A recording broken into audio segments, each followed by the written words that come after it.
was just contemplating eating because I was bored. I am bored. I wrote an 8 pages on Microsoft Word, an 8-page review of that Optimus Prime Ultimate Edition that I did the unboxing for a little over a month ago. And,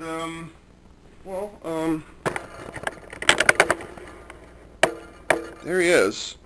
There he is. Not all of them. I've actually got some of it over on the desk. By the way, I'd like to point out. Well, no, I don't like to point out. I need to point out this picture right here. Let's see. How well can you see this? This picture right here is bullshit. Okay? I don't know how they did this. This is like photoshopped or some bullshit right here. It is impossible to get the Gatling guns behind his shoulders. That's where they store on the backpack for when it's in vehicle mode, okay? Like, they are designed to do that, yes. But putting it in this mode is bullshit. It cannot be done. Let's see. So I've never been able to create this pose. It's impossible. The other thing that's absolutely impossible is this. This is impossible because there's no place for those hooks to go, and these guns don't fit properly. Neither one of the guns fit properly on there. I have no idea how they did this. Was this... Now, this is all pre-production bullshit. We all know this. But that thing is impossible. They're not just resting on top of the cab, and they're not actually plugged into anything. So where are the battle hooks supposed to go? Battle hooks? Yeah, battle hooks. Where are the battle hooks supposed to go? Where are they supposed to go? I don't get it. That plugs in properly. What else? Yeah. So this picture is bullshit, and, that picture is bullshit. I mean, it looks amazing. Don't get me wrong. This still looks amazing. Just don't believe it for one split second because it's bullshit. It can't be done. Yeah, I was right previously when I said they need to do a display stand of some kind. So, yeah. That's where I'm right now. But goddamn, I'm bored. Like, I want to review him. I want to do like an official Collection DX thing because like I'm the only person on Collection DX who basically likes not only Bayformers but that version of Optimus Prime. Vast majority of people don't care. I actually like him. Like I genuinely, sincerely like that version of Optimus Prime. I actually think he's one of the more honest incarnations of all the multiverse that Transformers have come out. I like that version of Prime because he's not. I'm actually of the opinion he's not one of the best. He's not the best leader of the Autobots. I think Dark of the Moon really reflected that pretty well. Or at least it kind of proved what I'd suspected in movies 1 and 2. So I actually like that version. He's, in a strange way, he's kind of like a G1 Ultra Magnus. Kind of. But except without the name or the appearance. And by the way, that toy still got him amazing. Okay, rant aside, I'm running out of breath. So yeah, I was contemplating eating because I was bored. And I'm bored because I can't shoot reviews. It can't be done. This is literally all I've got. This is all the space I've got to work with. Now, I put down that white comforter. That's all well and good. But, well, okay, maybe not that. But the angles I have to shoot, let me show you how this works. Let me show you how this works. Crash. Sorry about that. That was really loud. Okay, so the best I could do is this, and I can't tilt upwards because, lo and behold, I've got a painting that my father did back in his college days. Well, actually, it was a lot later than his college days. Point is, nice painting, whatever. But, like, I can do this, okay, where it's actually physically sitting on here. I can't do this because, I got bullshit over there. And because I'm using a whiteboard, I've got this black line here I've got to deal with all the way around. So I can either turn it like this, or I can turn it like this. And it's driving me nuts. Like the shooting shelf right over there. That's all animated stuff. Like Transformers animated right there. Say hello, guys. That was great because it was wide and it stuck out just far enough. And it was just a blank background. That's what I had to work with. Not this thing. Oh, narrow and sticks out. Okay, well, like the shelf surface itself is fine. But I've kind of got a stereo sitting on top of it, and I got some music up there, and I got speaking of music, speaking of Michael Bay movies, I was really proud of myself. I went to Silver Platters the other day. Google it. And I was really happy with myself. The only, aside from Bayformers, which are hit and miss, in my opinion, well, there's at least one miss. At least one. But of all the Michael Bay films, and I'm sure I've said this before to other people, so this is no surprise, but of all the Michael Bay films, I think his very best one was his second movie, The Rock. Okay, it had Nicolas Cage, and the only film where I ever tolerated him being Nicolas Cage. He's kind of like Jack Nicholson. You don't hire Nicolas Cage to portray a character. You hire him to portray Nicolas Cage. He's one of those. So, like, I'll actually tolerate him because, like, okay. And then you got Sean Connery, which in my opinion was a bit of a coup. Probably still is to a degree. Where he kind of plays like a post-James Bond, except, you know, not in name, but, you know, even though he's like a former British agent, he's got the Scots accent, which is kind of weird, which is kind of, huh? Okay. And then you got Ed Harris playing the deranged megalomaniac, who's not really a megalomaniac. That was kind of wrong of me to say. I apologize. And it just kind of works for me. That's his best one. Like Bad Boys, not my genre of film. Don't care. I would like, and I've said this. I would like to see My Name Is Lincoln. Or no, is that it? No, I'm sorry. Yeah, right. No, that's the name of a song. I want to see The Island. I do want to see The Island. And people have said, "Oh, don't watch it. Don't even for a Michael Bay movie. It's bad." I still want to see it. For a Michael Bay movie, Pearl Harbor was terrible. Like I like the reenactments, and it could have worked. It's just Michael Bay was directing it, and it was unfocused, and it had a love triangle where you knew from like minute 10 who was going to win the girl. Like 10 minutes in, you knew where this was going to go. And so, like, all the suspense and the drama and the tension was absolutely pointless. So Pearl Harbor, disaster. Transformers Revenge of the Fallen was a disaster just by circumstance. Okay? I'll talk about that sometime. But in my opinion, The Rock is, like, of all the movies that showcase what Michael Bay can be, what he can do best, I think The Rock does it best. Like, Bayformers, he just blows up a lot more shit, but it's not really his style of film. It's not really his genre, I'll say. TMNT, obviously it was his project, but he couldn't say he was the director, so I haven't seen TMNT. I'm not a TMNT fan, so whatever. Anyways, The Rock. I was really pleased with myself. I went to Silver Platters, and after many, many years of searching, I got this. I'm really happy about it. I got the official soundtrack. Who did this? I can't think of his name. Hans Zimmer, who's a household name by the ways. Hans Zimmer and Harry Gregson Williams, who's basically one of his clones. Like, you've got, I can never remember his name, Harry Gregson Williams, and you've got Steve Jablonsky, who did The Island and all 4 Bayformers. Who else? There's like 4 of them floating out there, and they literally come from the school, the music school that Hans Zimmer created, or he runs it, or he's president or something like, or he's chairman or whatever it is.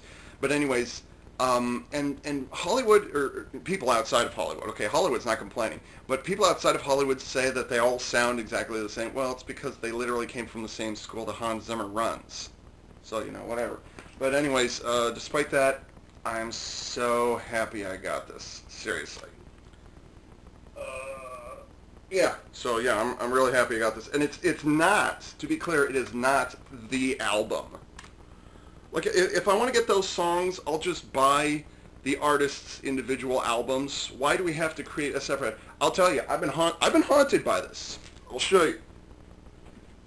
I've been hit by this twice. Actually, I've been hit by it 3 times. The first time was when I got the original score to Armageddon, which is an okay Michael Bay film in the grand scheme of things. Like, compared to other movies that aren't Michael Bay, it's not that great. But in terms of Michael Bay movies that he directed, not produced, not executive producer, but in terms of movies he directed, Armageddon is okay.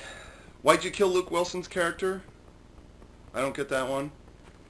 But anyways, when I got the Armageddon soundtrack, it was the album.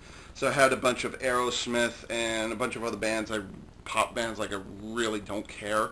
So I had to take the extra effort to get the actual soundtrack, the original score.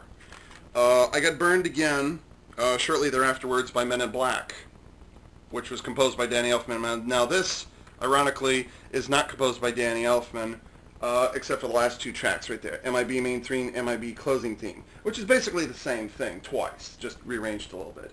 But yeah, notice this is sealed. Okay, it still has the thing on the top. I never opened it. I want the Danny Elfman track, not the album. Like, I don't give a shit about any of these things on here again.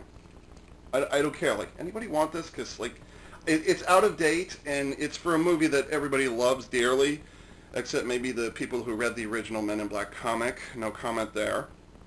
But yeah, does anybody want this? Because, like, I don't give a shit. It's been standing there, like, if I could trade this for the actual soundtrack that Danny Elfman did, which was amazing, yeah, absolutely I would.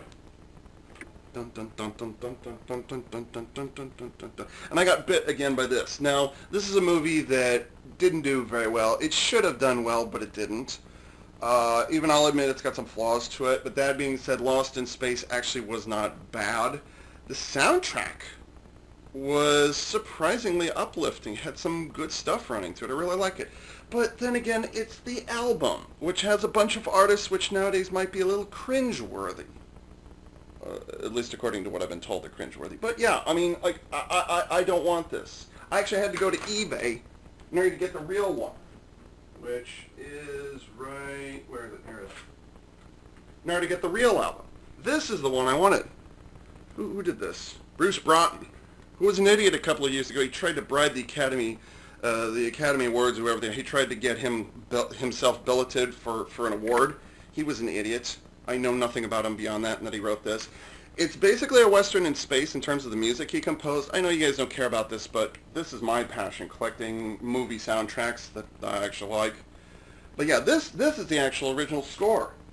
I had to go to eBay to get this. I got this instead, and you know I had to, so I got to get this now. So, but you know, totally worth it. Ironically, there's actually two themes that only appear in two separate scenes. There's the one where the bubble fighters are being deployed at the beginning, and then there's the one which is basically a repeat, by the way, where the Jupiter 2 is pulling away from the Proteus ship that's being swarmed at that point. There's two themes that play in there, which strangely enough don't appear in this. I don't know why. So this is actually incomplete, but thank God they're in the correct order that they appear in the movie, or that they're heard in the movie. Prologue, preparing for space, the launch, robot attack into the sun, spiders, new world. Like, they go in the actual order. I hate it when movie soundtracks, they play them in a completely different order just to kind of mix things up. Why? Like, if I want to mix up the order that the songs appear in, I'll just hit random on the stereo or on the CD player. Okay, let me make that decision. Don't build it in. So anyways, yeah, I've been bit by this a couple of times. By the way, anybody want this? It's kind of weird. The first 9. Well, no, I mean the first one and 8. So number 1 and number 8, you actually hear those. That's the original Lost in Space remix theme.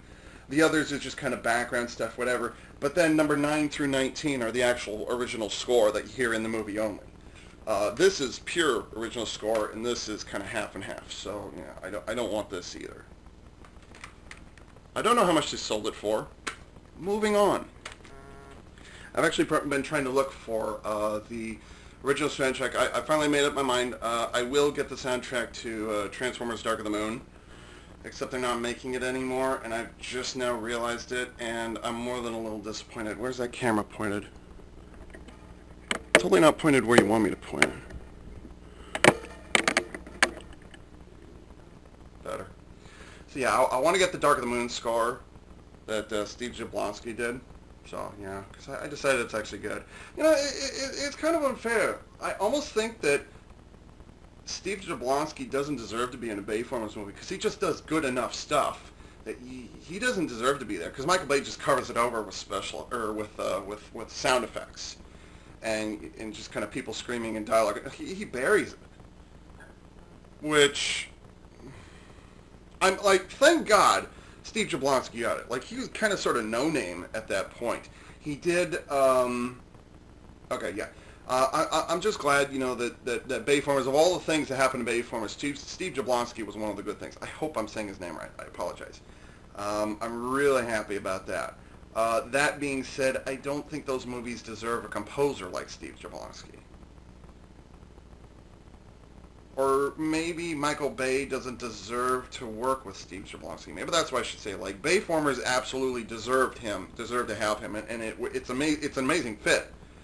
It's just, they're Michael Bay movies, and it's just kind of, all of his hard work. Not only is the score getting chopped up and just rearranged where things are, how many times did we hear Iridescence by Linkin Park start in Dark of the Moon, but they never actually played the whole thing until the actual closing credits, and meanwhile Jablonski stuff's getting chopped up left and right, so it's like, don't chop it up, just let it run, okay? Don't go in the editing room, and don't goddamn bury it in sound effects.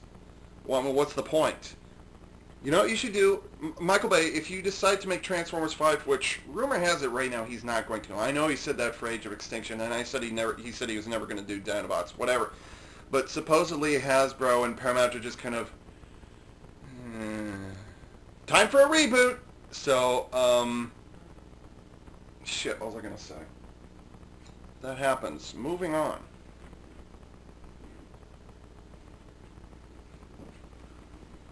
So I was debating eating because I was bored. Because I want to review and I can't.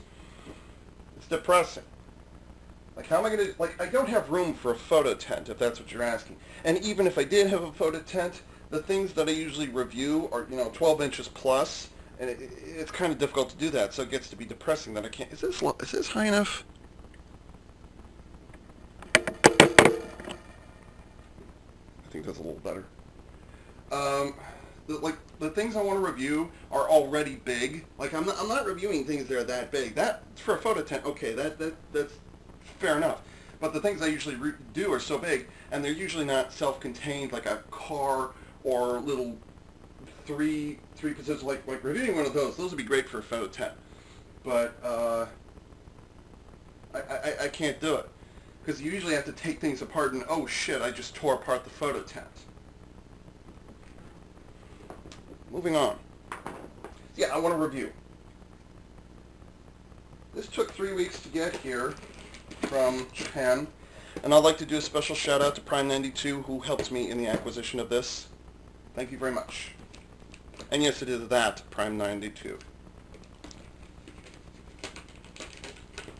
who I speak to on a near regular basis on Skype.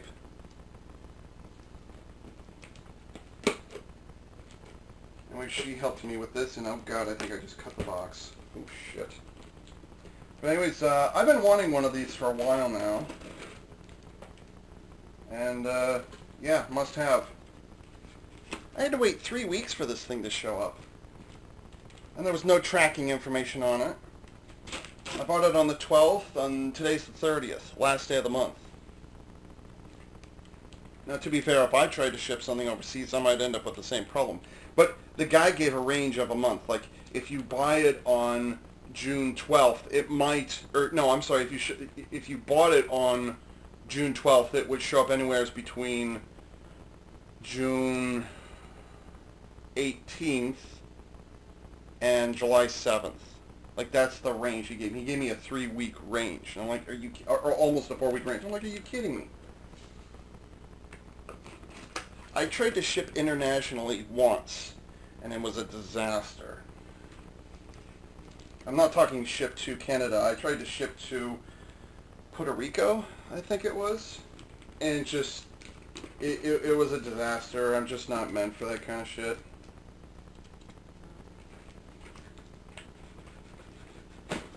This was not a high priority purchase, but I saw it and I was like, perfect.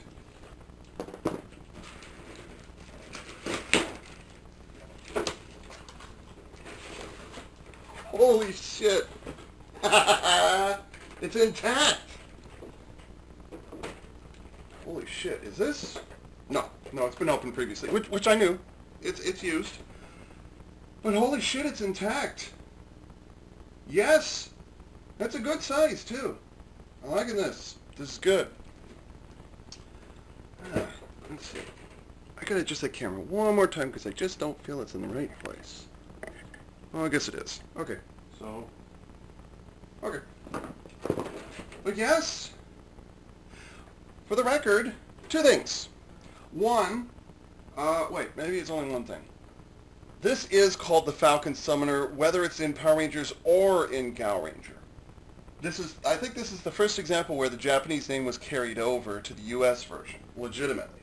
So, if you want to look up the Falcon Summoner in Japan, what was it originally called in Japan? It was called the Falcon Summoner.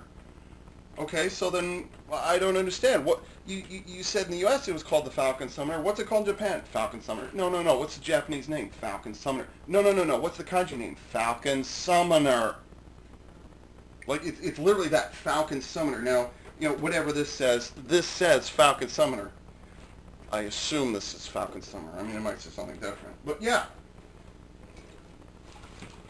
Is there something else in here? Nope. Pitch.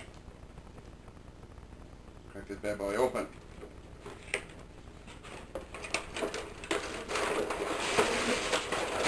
Getting things in the box doesn't bother me that much. Actually, most of my Gal Ranger purchases, or most of my Power Animals, didn't come in the box. So, whatever. That's not, that's a bonus, believe it or not. What drove me to get this was the vast majority of time you don't get these. What's a little sphere thing? It's a little Nerf ball. Well, actually, no, it's not. Let me see if I've...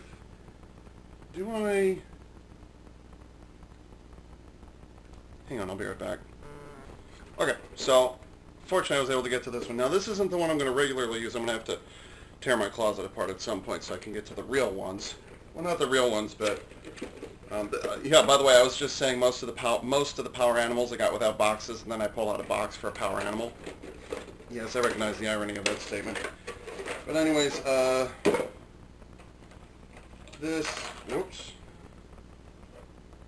these are all the rage. Now, nowadays, Bandai Toy Plex might have made these in a different color, made each of them a different color. In fact, I think the US versions were in different colors. I don't remember off the top of my head. I should have researched ahead of time before I made that statement, but whatever. But the whole point of these is these came with the Power Animals, and each one's different. They better be. And what you do, kind of a prelude to the car curveballs. Now that I think about it, you stick this in there. PVC versus ABS. I wonder which one will win. There. Just like that. This is how they're supposed to be displayed, by the way. Yeah, they've got a little flat surface you can set them on. And, why didn't they originally come packaged like this? Well, I don't know. Probably because they only need to provide the 5 and you're supposed to provide the critter. So, whatever. But, yes. That's why I jumped on this. And that's kind of the difficult thing of getting a Falcon Summoner or a Jewelkin or a Power Dagger. What's the US version called? Captions will say it. But yeah, this is kind of the tricky thing to get your hands on. To get one with all 5. That's kind of the key point. So I'll just set that in there for the moment. We'll pull out this glorious thing. Wow, that's actually a good fit. It's a little tight right here. Well, actually it's a little tight right here. But that's not a bad fit. I'm not going to complain.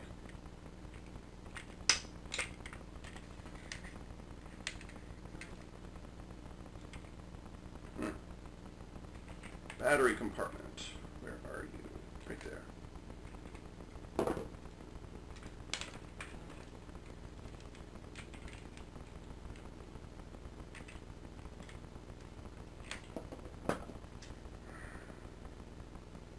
Give me another minute. AAA is why. The one thing I don't have, and it needs it. It's a sign from above. The batteries are red. December 2024? How old am I going to be then? I'll be what? 34. I'll be 32 in 2024. No, I'm 32 right now, dumbass. I'll be 42. Okay, moving on.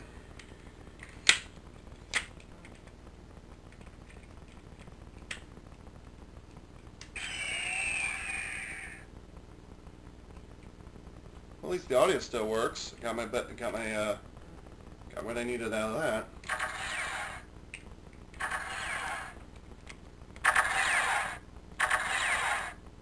Nice. Oh, cool.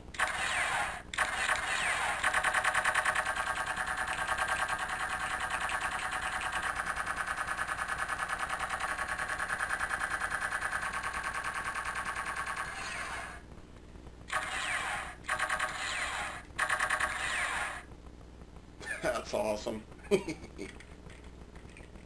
Okay, so the question is, do you do anything differently?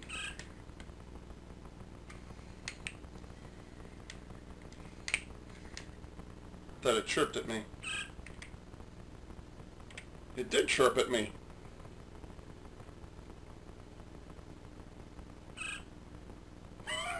What the hell?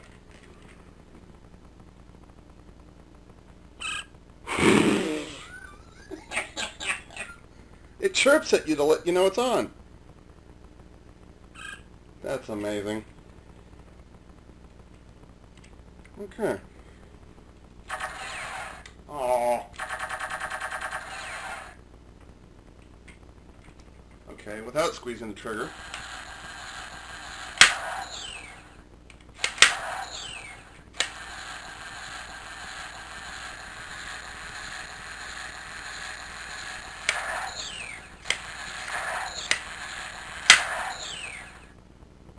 Okay.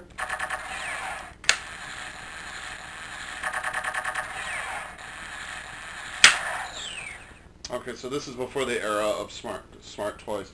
So it only, so whenever you squeeze the trigger, it only makes that sound. And whenever you pull on this, it only makes this sound. Unless it pushes down on this. Now it's a smart toy. There's a little trigger right here.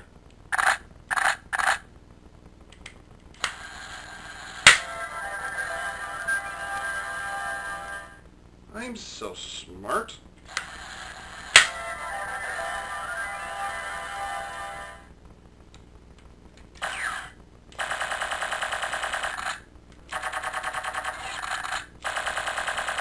Oh, it's actually a different sound.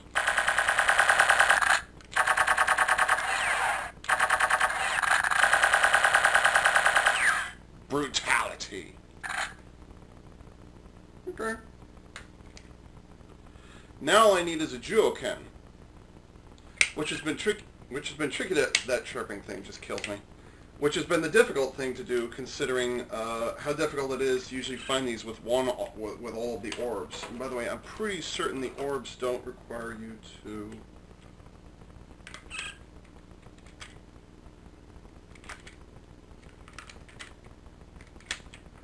Okay, so you can pop it in either way. Nice. Still better than that frickin' Gokai cannon thing, you know, the big warship thing, which was a nice idea with the Ranger keys, but it just didn't look that great. It was a very big, blocky, ugly affair, let's be honest.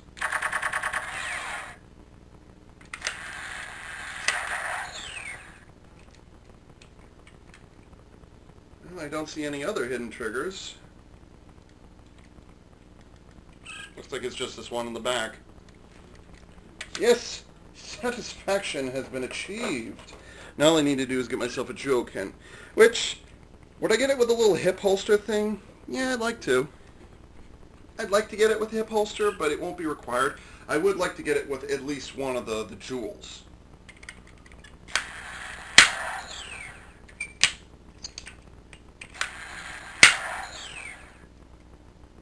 Oh.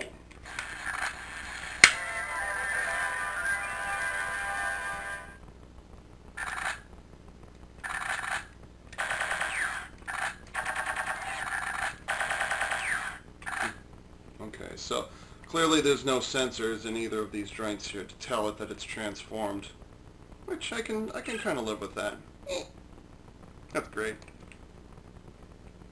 So yes, the Falcon Summer. I think the only thing that kind of bothers me about this, and I'd known most of these features ahead of time, most of them. I didn't quite know how the electronics worked in here, but, you know, still.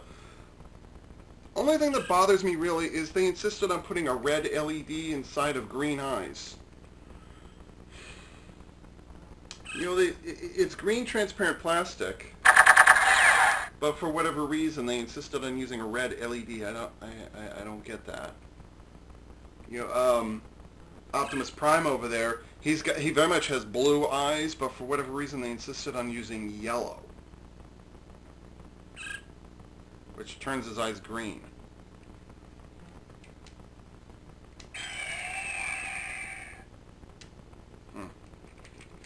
So yes, much like the V-Lancer, you have to have another toy in order to interact with this thing, but also like the V-Lancer, I got the V-Lancer before I got the 5 laser, and so same thing here, I got the Falcon Summoner, now I need to get the Juokin, which came out ahead of time, and is required to interact with this thing. Well, not required, but you know what I mean. So yes, satisfaction has been achieved. Once again, Prime92, thank you very much. And this is AV Unit 4A saying, thanks for tuning in. Like, comment, subscribe!